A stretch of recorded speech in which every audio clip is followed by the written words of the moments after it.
It's all kind of genius, really. You commit a crime, something awful, something heinous, and you need a way to get out. So you and your cohorts put your heads together and come up with the perfect fall guy, delivered right to your doorstep. You place the call, one pepperoni pizza and a patsy, please. Then in half an hour or so, your scapegoat shows up. You make an ice, lure him inside with a friendly conversation and free beer. Get him to put his DNA on the can and his fingerprints. Not only on the beer can, but you come up with an excuse to get him to even touch the murder weapon, too. Play the whole thing out in costume. It's close enough to Halloween, and not just any costumes, but full bodysuits, gloves, and face paint. Make sure your witness can't identify a damn thing, not even so much as the skin color.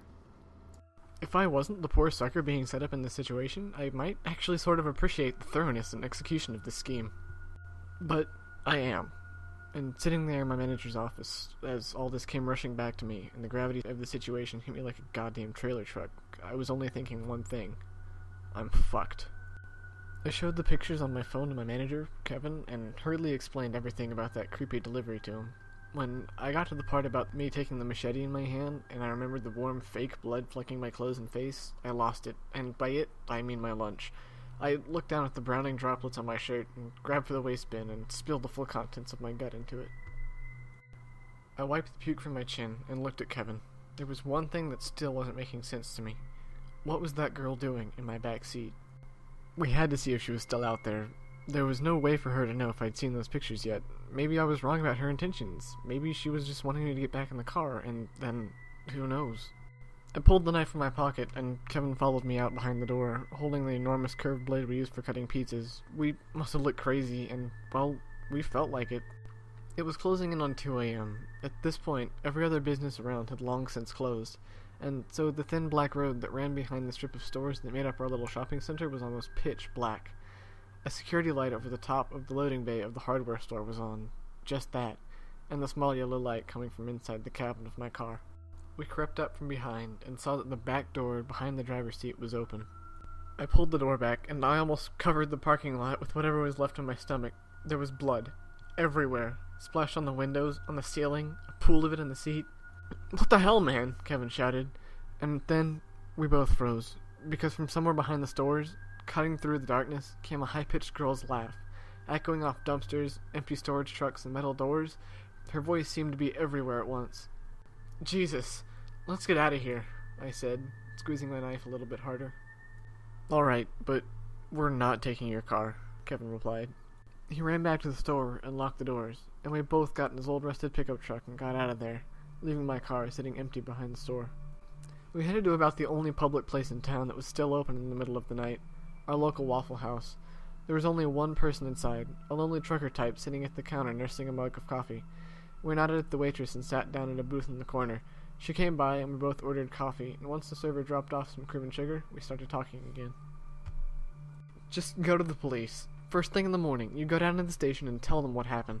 Tell them some crazy people are setting you up." I heard him, but I didn't want to. At this point, I was still holding on to the glimmer of hope that this was all just an elaborate Halloween prank these guys were playing. Maybe they're just fucking with me, man, I sighed, trying to convince myself more than him. I haven't seen a body. We don't have any proof that they've actually committed a crime. I can't even give a description of any of them. What do I say? 4 skeletons gave me a beer and pulled some creepy prank where somebody hid in my backseat and put fake blood there? What's the best thing that could come of that? "I don't know. I don't like this. This is a long way to go for a prank," he muttered.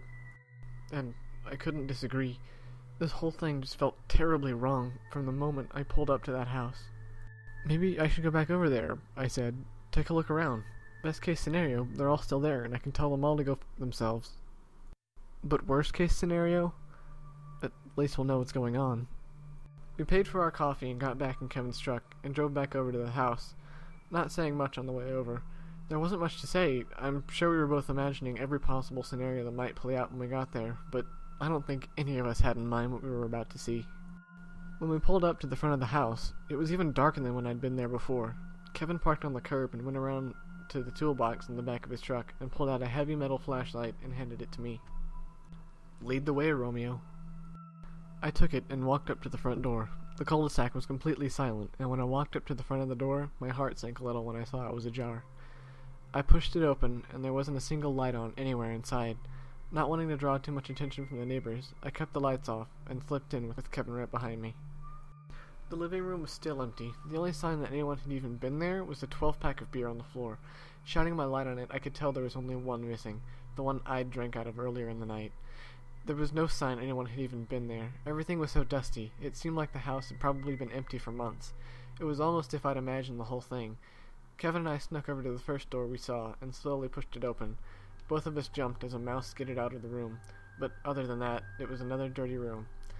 Catching our breath, we headed down a small hallway and opened the door to another room, the master bedroom.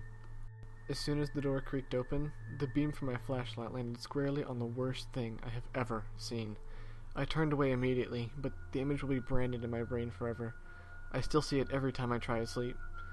And right now, I'm retching as I say these words, forcing myself to remember it.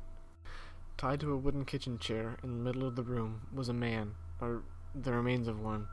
His head was gone, one of his hands was too, and there were some fingers from the other hand. Blood had run in rivers down his naked torso, and the pool of it under the seat was seeping outwards, growing to almost fill the room. Large, deep stab wounds riddled his chest, stomach, and legs. A swarm of flies formed an ominous cloud over the gaping wound that marked where his head should have been. Kevin nearly fainted, propping himself up against the door frame. Whatever breath we had left in our lungs was sucked out at that moment, as red-blue lights started to flash behind the edges of the curtains. Then my phone started vibrating in my pocket. I pulled it out, looking at the screen. Private number. Too shocked to even speak, I held the phone up to my ear. A breathy, deep, male voice came over the line. Game on.